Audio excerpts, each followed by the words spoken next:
Welcome back to the Impossible Game Show. Can you win? Your job is to find out if you can make sense of these two cases. I'm going to walk you through them, and together we're going to find out why residency schedule and doctor scheduling should be made up by a computer and not people. You ready? Way back when I was an intern in pediatrics, I was a little cute little duck. I had to work my night shift. Sunday, Monday, Tuesday, so on and so forth. Except, unbeknownst to me, I got an email that said that I had to be somewhere Wednesday morning, something called intern retreat. What is intern retreat, you ask? Intern retreat is a time for all the interns to just go have fun amidst all the chaos of residency. Everything's colliding all the time. How could I do that when I have 2 night shifts, right? They said, Peter, we're going to find you coverage for Tuesday night. They got a second-year resident to come and cover for me on this night. Please stick with me because this is where it gets bombastic. Then I find out in the group chat with all of my co-interns, plans are being made because after intern retreat in the morning, everyone's gonna go hang out as the class that we are and bond together. Because everyone is, I didn't know, off on Wednesday except for me. Thank you. I said, well, that sucks because I want to be close with my classmates too, and I want to hang out with them, get to know them, build memories, and not be depressed. So I said, you know what? I'm a grown-up. I'll take matters into my own hands because I am a physician and I'm also an employee, and I don't need other people to be a part of this nonsense of scheduling. So I thought, let me fix this on my own. So what did I do? I just said, you know what? I will talk to the person who's covering. And she said, yeah, it doesn't matter to me if I'm covering Tuesday night or Wednesday night. So I said, great, we'll do a swap. I will work nights into the morning, I feel like a teacher, into the morning intern retreat, and then have the day off so I can go spend it with friends and then come back and continue nights, whatever. Great, at least now I can go have fun. And this warped smiley face says it all. Everything was fine, and I said, great, let me go talk to my favorite person ever,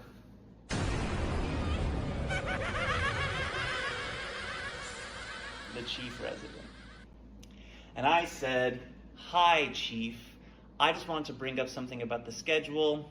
Don't worry about it. I already fixed it. I just explained the whole situation. So I'm still working the same number of shifts. The person who's covering already said yes, so I just wanted to let you know. And I start walking away. And she says, excuse me?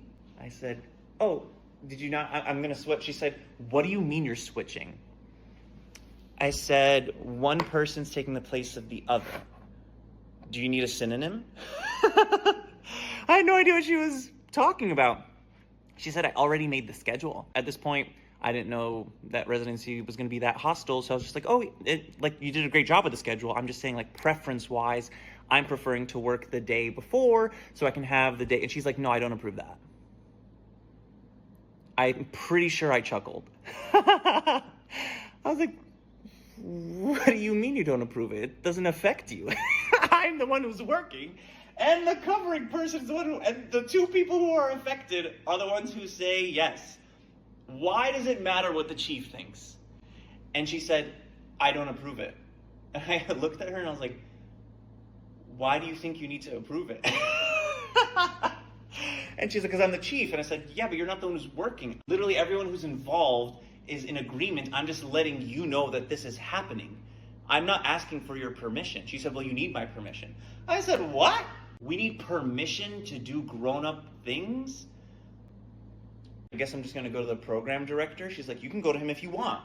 I said, okay, all right. And this was like a casual conversation. Like, I still remember she was sitting on the floor, and like, I just walked up to her, I was like, hey, I just wanted to let you know. And she's like, you can't do that. I was like, all right, what?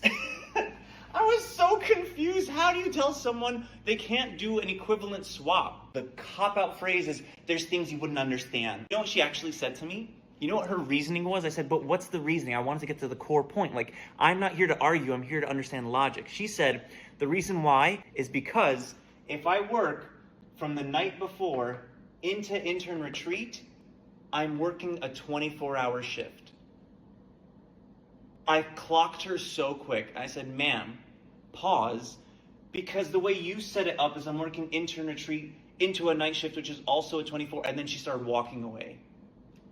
Because she knew that the source of the logic was fallible. No problem with me. I'm in a meeting with the program director. I walked in. I was like, hey, he's like, I already know. I said, oh, great. He said, I'm not going to approve it. What? He said, Peter, when you come to residency, there's a certain expectation about what it takes to be a doctor, and I think you're at the start of your journey, and some things, I listened to him and I said, respectfully, I'm asking for an equivalent swap.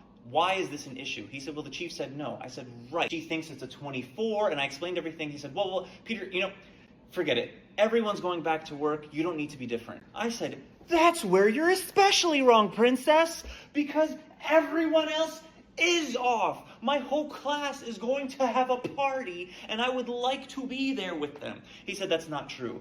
I said, open the schedule. He's like, it's not true. I said, please log in so I can show this to you. And he said, I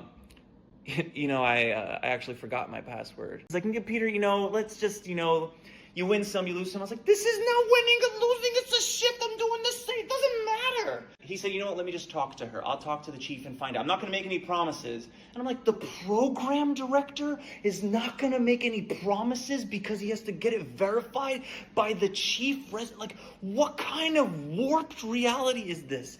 For an equivalent swap, I'm not going to China. I'm coming in a day early. Oh. Then I get an email from him that says, Peter, I spoke with the chief, and I'm going to make a one-time exception. But also I want you to know something, Peter. I got this paragraph at the end of that email. Peter, I just want you to know that the chief is really here to advocate for you.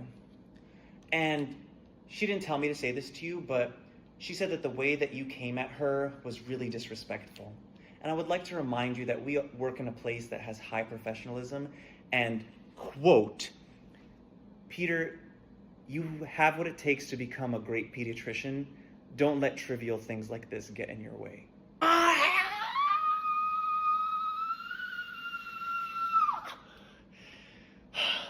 There's the policy. No, it's the policy. It's the policy.